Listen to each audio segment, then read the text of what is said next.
আসসালামু আলাইকুম। আমি শিউলি বলছি, চলে আসলাম নতুন আরেকটি ভিডিও নিয়ে। এখানে হচ্ছে আমি প্রথমে ডাল সিদ্ধ দিলাম, আর অনেক দিন পরে ডাল ভর্তা খেতে ইচ্ছা করছিল, এর জন্য পাশের ডাল। আর এইদিকে আমি হচ্ছে কাচকি মাছ চচ্চড়ি করব, তার জন্য আমি এখানে আলু দিয়ে তারপরে সমস্ত কিছু মশলা দিয়ে ভালোভাবে মাখিয়ে নেব।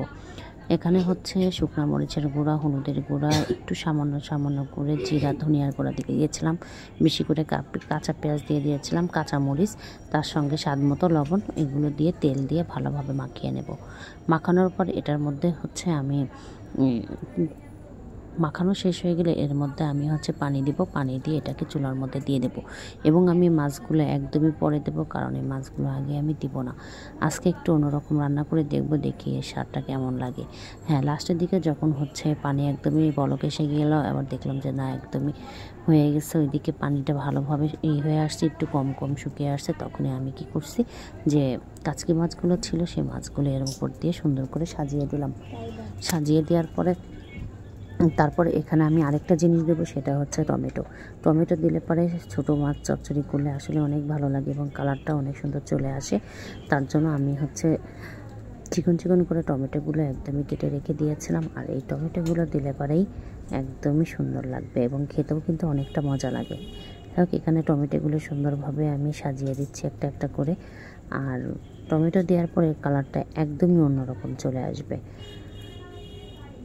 কিছুক্ষণ অপেক্ষা করতে হবে এবং দেখি কাচকি মাছগুলো কেমন হয়। এবং মাছের রান্নাটা আসলে সত্যি অনেক মজা হয়েছিল এবং কালারটা মাশাআল্লাহ অনেক সুন্দর হয়ে গিয়েছিল। তারপরে এদিকে আমি হচ্ছে ধনিয়া পাতা রেখে দিয়েছিলাম।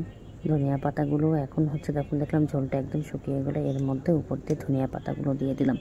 ধনিয়ার পাতা দেওয়ার পরে এর ঘ্রাণটা আরও সুন্দর চলে আসছিল, ভালো।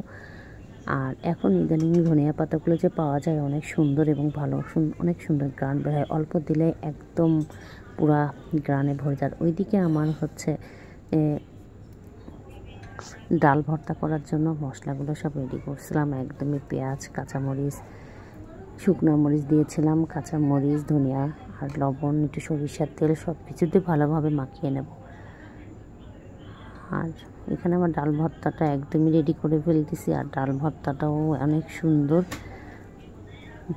হয়েছিল। আর কাঁচা পেঁয়াজ দিলে পরে ভর্তাগুলো খেতেও আসলে অনেক মজা লাগে এবং অনেকটা বেশ ভালোই লাগে। যাই হোক, এদিকে আমার ভর্তা করা শেষ। তারপর ওইদিকে দেখি আমার মাছ চচ্চড়িটার কী অবস্থা, তখন পুরোপুরি শুকিয়ে গেল আর কালারটা একদমই এভাবে চলে আসছিল। ভিডিওগুলো যদি আপনাদের কাছে ভালো লাগে অবশ্যই লাইক, কমেন্ট, শেয়ার করতে ভুলবেন না। আজকের মতো এখানে বিদায় নিব। ভালো থাকবেন সবাই। আল্লাহ হাফেজ।